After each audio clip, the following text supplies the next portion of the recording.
At a family dinner, my cousin tried to embarrass me by saying I was a high school dropout. She'll never amount to anything, she laughed. I smiled, pulled out my PhD, and said, actually, I just graduated from Harvard. The room went silent as I explained my $200,000 scholarship. I almost didn't go. The invitation sat on my kitchen counter for days, a stark reminder of everything I had fought to escape. My mother's voice had been the final push. It's been years, sweetheart. There's still family. Family, a word that should have meant warmth, safety, unconditional love. But for me, it had always meant something else. Whispers behind my back, judging eyes, a cousin who made it her life's mission to make me feel small. And yet, here I was, standing in front of my childhood home, smoothing down my blazer, forcing air into my lungs. My heart pounded like it wanted to escape. I wasn't that girl anymore. The one who left high school at 16 with nothing but a garbage bag of clothes and a heart full of shame. I had built myself from the ground up, scraped by on odd jobs, took night classes, earned scholarships, grants, anything to claw my way into a future they swore I'd never have.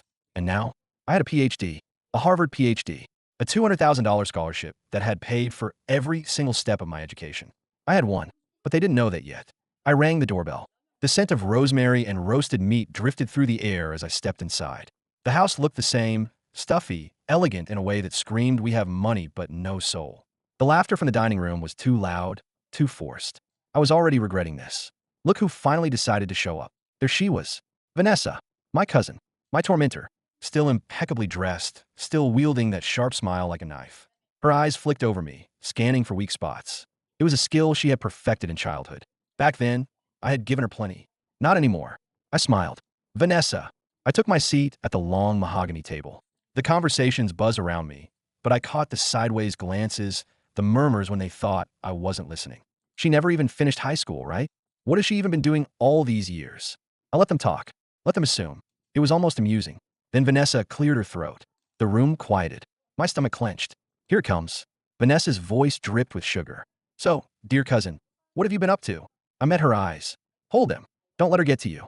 I've been busy, I said simply. She chuckled. Busy. A glance around the table. A smirk. Still figuring things out, I guess.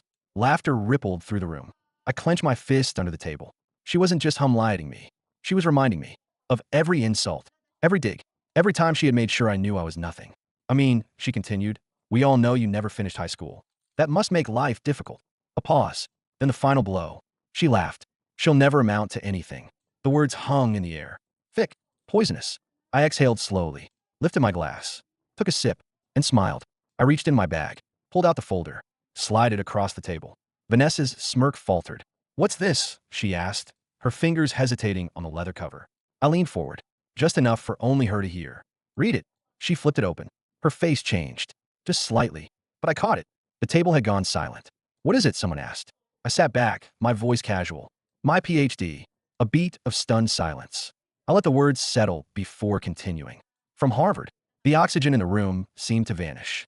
I turned to Vanessa, watching as the color drained from her face. And fun fact, it was fully paid for. $200,000 scholarship. I tilted my head. Funny how things work out. Silence. Then the scrape of a chair as Vanessa stood abruptly. I need some air, she muttered, shoving past stunned relatives.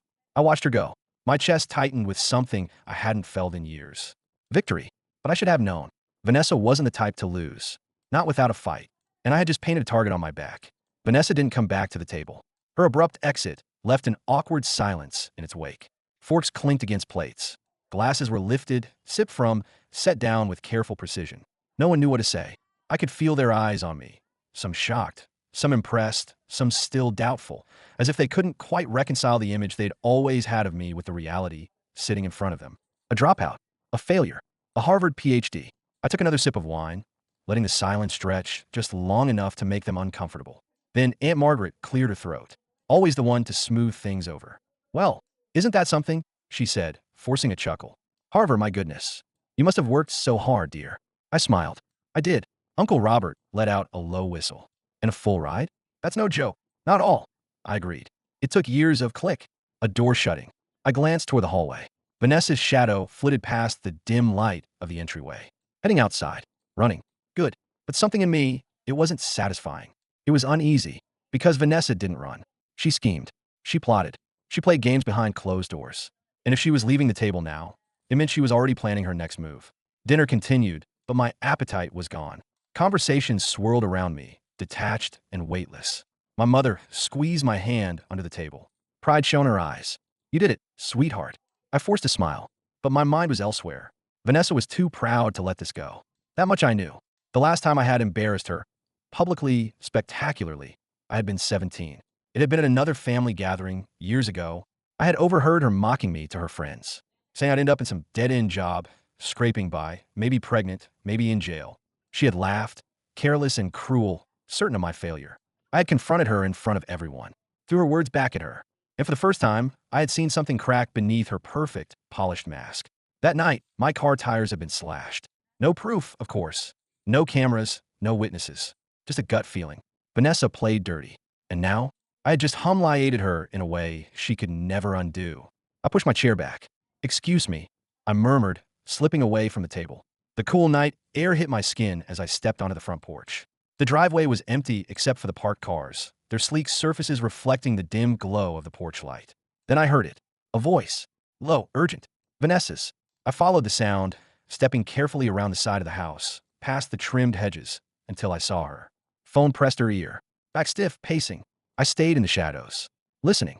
"No, I'm telling you, she can't have it," she hissed. A pause. "Because it should have been mine." Another pause. I could hear her breathing, ragged and sharp. "She doesn't deserve it. None of it. I'll fix this." A sharp exhale. "Just be ready." I stepped forward. "Who are you talking to, Vanessa?" She whirled. For a split second, I saw it, the panic flashing across her face. The split-second calculation. The way she smoothed it over, slipping into an easy smirk. "Eavesdropping, cousin? That's not very Harvard of you." I folded my arms.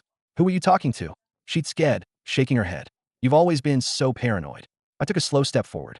"You know, I almost believed you left the table because you were embarrassed." I tilted my head. "But that's not it, is it?" Her smile twitched. I pressed on. "You're planning something." She scoffed. "Please, what could I possibly do to doctor you?" She said it mockingly, emphasizing the title like it was a joke. I shrugged. "That's what I'm trying to figure out." She took a step closer. "You think you're better than me now, don't you?" she whispered. "Because you got a fancy degree?" I stared at her. "I've always been better than you." The words hit their mark. Her mask cracked just for a moment. Then she smiled. Slow, calculating. "You should be careful," she murmured. "You never know when everything you've built might come crashing down." A warning. A promise. I held her gaze. "You're pathetic." Her fingers curled around her phone, knuckles white. Then she turned and walked away. I let out a slow breath. My heart pounded against my ribs. This wasn't over. I had just declared war. And Vanessa? She had never played fair. I barely slept that night. Something about Vanessa's words stuck with me, crawling under my skin like an itch I couldn't scratch. You never know when everything you've built might come crashing down. A THRat. A promise. And Vanessa never bluffed. By morning, I expected some sort of attack. A social media smear campaign. A twisted version of events whispered to relatives, painting her as the victim. What I didn't expect was a phone call. My phone buzzed at 8:12 a.m. Unknown number. I hesitated, then answered. "Hello." A clipped, professional voice. "Am I speaking with Dr. Evelyn Carter?" The title still felt foreign on my tongue. "Yes, this is her." A pause. Then, "This is Lisa Matthews from the Harvard Academic Integrity Board. We received a formal complaint regarding your dissertation." I stopped breathing. "Excuse me." "The complaint alleges that portions of your work were plagiarized." The words hit like a hammer. My grip tightened on the phone. "That's—" I forced myself to breathe. "Stay calm. That's ridiculous.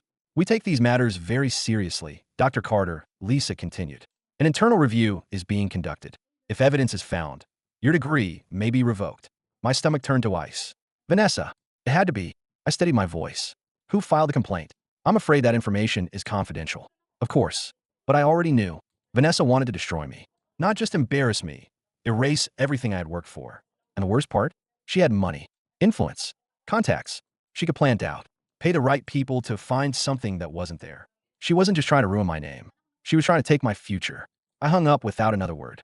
For a long moment, I stood there, staring at the floor, my mind spinning. She wanted war? Fine. She'd get one.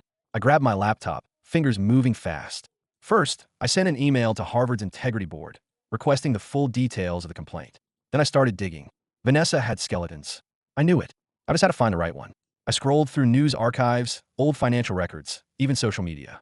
She had scrubbed her online presence clean over the years, but I knew better than to look where she wanted me to. And then, there it was.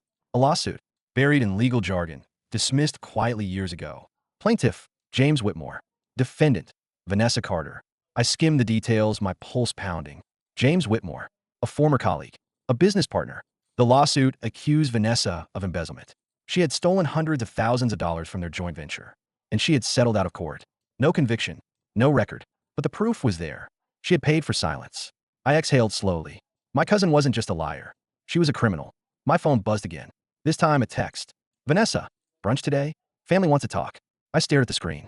She was baiting me, playing innocent, pretending like she hadn't just tried to set my career on fire. Fine. I play along. By the time I arrived at the restaurant, the entire family was there. A private dining room, crystal chandeliers, white linen tablecloths. Vanessa sat at the head of the table, perfectly poised, a serene smile on her lips. The moment I stepped inside, every eye turned to me. My uncle cleared his throat. Evelyn, we need to talk. I slid into my seat. About? Aunt Margaret hesitated. There's been a concern raised. I looked at Vanessa. She held my gaze, eyes dancing with amusement. My voice was calm. You mean the plagiarism accusation? My mother gasped. What? Vanessa feigned innocence. Oh dear. You're under investigation? That's unfortunate. I leaned forward. You did this. She laughed. Now why would I do that? I didn't blink. Because you're a liar. A fraud. And I have proof. Silence. The smirk on Vanessa's face twitched. Just slightly. I pulled my phone from my pocket, tapping the screen. Ever heard of James Whitmore? The color drained from her face. I turned the phone so the whole table could see. The lawsuit. The evidence. Aunt Margaret gasped. Uncle Robert swore under his breath. Vanessa's fingers tightened around her glass. That's a lawsuit against you. For embezzlement. My voice was steady. Looks like you were the one caught stealing. Murmurs. Confusion. The tide is shifting. Vanessa opened her mouth, then closed it. Checkmate. She stood abruptly, chair scraping against the floor. Excuse me, she muttered, pushing past the table. I didn't stop her. Let her run. Let her feel for once what it was like to lose. I turned back to my stunned family. If anyone needs me, I'll be at home. Not plagiarizing. And with that, I walked out. My heart pounded. My hands were still shaking. But I had won this round. I just had to make sure Vanessa didn't find a way to strike back. Because I knew her well enough to understand one thing. She wasn't done yet. I should have known it wasn't over. Even after exposing Vanessa's embezzlement, after watching her run from the restaurant like a cornered animal, I should have known she wouldn't just accept defeat. Vanessa didn't lose. She regrouped. She retaliated. And this time, she had nothing left to lose.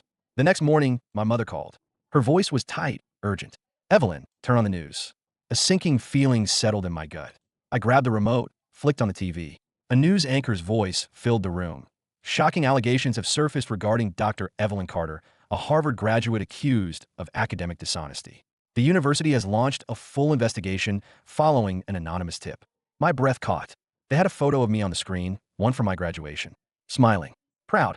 And beneath it, a headline that made my blood run cold. Harvard PhD under fire. Did she cheat her way to the top? I gripped the remote so hard my knuckles ached. Vanessa. This wasn't just a private complaint anymore. She had gone public. She wanted to ruin me in the court of public opinion before I had a chance to defend myself. I barely heard my mother's voice on the phone. Evelyn, what's happening? Is this true? No, I snapped. Of course not. But doubt had already seeped in her tone. Into everyone's tone. That was Vanessa's gift. She didn't have to prove anything. She just had to plant the seed. And she had just thrown gasoline on the fire. I needed a plan. Fast. Harvard's investigation would take time. Too much time. By the time they cleared me, the damage would be done. I had to hit back harder, faster.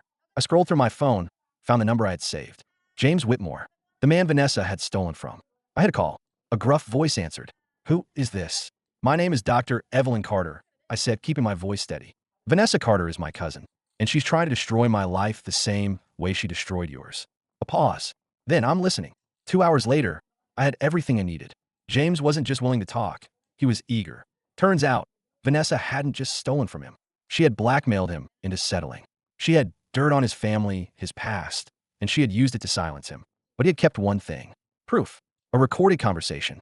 Vanessa admitting to the embezzlement. Laughing about it. Saying she would do it again if she had to. James emailed me the file. My hands trembled as I hit play. Her voice filled my ears. Honestly, James, you were an idiot for trusting me. But hey, I appreciate the free money. I had to cover my tracks somehow. You understand, right? My stomach twisted. This wasn't just evidence. This was leverage. By evening, I had done what Vanessa least expected. I called her. She answered on the first ring. Evelyn. Her voice was calm, controlled. I could hear the smile in it. She thought she had already won. I let a bead of silence stretch between us. Then I spoke. I have a recording of you admitting to embezzlement. Silence. A long, heavy silence. Then, what? I smiled. James Whitmore kept receipts, and I'm more than happy to hand them over to the police. For the first time, Vanessa had no comeback. No snark. Just breathing. Fast. Unsteady. See, I continued. You thought you could bury your past, but it's about to come back and drag you down. I heard her inhale sharply. You wouldn't. I laughed. Wouldn't I? I let the words settle. Then I twisted the knife. Unless you make this plagiarism claim disappear. Right now, her breath hitched. I could practically hear the gears turning in her head. If Harvard cleared me, she'd lose all credibility. If the truth about her fraud came out, she'd lose even more. She had backed herself into a corner, and now she knew it. When she finally spoke, her voice was barely a whisper. What do you want? I leaned back in my chair, feeling the weight of years of torment lifting. I want you to confess. Silence. Then a single choked laugh. You always were a little fighter, weren't you? She murmured. But there was no malice in her voice this time. No amusement. Only defeat. She exhaled. Fine. And then the line went dead. I stared at my phone. It was over. The next morning, Harvard's Academic Integrity Board received an anonymous retraction of the complaint against me. By afternoon, the plagiarism rumors had died down. By evening, news broke that Vanessa Carter was under investigation for fraud. Her world, her carefully curated image, her power, her control, came crashing down. And for the first time in my life, I was free. The news broke faster than I expected. Local businesswoman under investigation for fraud. Vanessa Carter accused of embezzlement. Shocking new evidence surfaces. Her pristine reputation? Gone. The carefully crafted image of success, the expensive clothes, the air of untouchability? Shattered. By the time I saw her again, her world was already crumbling. It was 3 days after the news broke. I found her exactly where I expected, at my mother's house. Vanessa was in the living room, pacing, nails bitten down, a deep crease between her brows. The moment she saw me, she stiffened. I closed the door behind me. You shouldn't be here. She let out a breathless, humorless laugh. Neither should you. I crossed my arms. You lost. She shook her head, almost in disbelief. I underestimated you, she admitted. That was my mistake. I tilted my head. Your only mistake? Her lips pressed into a thin line. For the first time, she looked small. Not the larger-than-life manipulator I had feared for so long. Not the untouchable golden child. Just a woman who had lied, cheated, and destroyed everything in the process. And now she had nothing left. Her voice was quiet when she spoke again. You don't understand. I let out a bitter laugh. Oh, I understand perfectly. She looked away. I did what I had to do. I stepped closer. You mean you did what you wanted to do? A flicker of something, guilt? Pain, crossed her face. Then it was gone. She let out a slow breath. I suppose you're happy. I thought about it. About all the years of torment. The way she had tried to erase me. And now, she was the one erased. I should have felt victorious. But all I felt was tired. I met her eyes. No, Vanessa. I'm not happy. But I'm done. Her jaw tightened. So that's it. I nodded. That's it. Her lips parted like she wanted to say something. Maybe an insult. Maybe an apology. But she didn't. Instead, she turned and walked past me. Out the door. Out of my life. For good. The fallout was swift. Vanessa was indicted. The fraud charges stuck. Her business collapsed. Her social circle evaporated. The family, once so eager to defend her, turned their backs. As for me, Harvard officially dismissed the plagiarism claim. My name was cleared, but something had changed. Winning didn't feel like I had imagined it would. There was no grand sense of triumph, no celebration, just peace. For the first time in years, I could breathe without looking over my shoulder. And that was enough. Months later, I found myself back in that same house. Another family dinner. Another round of carefully curated smiles and polite conversations. But this time, Vanessa's seat was empty. No one talked about her. No one asked where she was. She was gone. And for the first time, I didn't feel like an outsider at my own family's table. I wasn't the girl they whispered about anymore. I was Dr. Evelyn Carter. And I had finally won.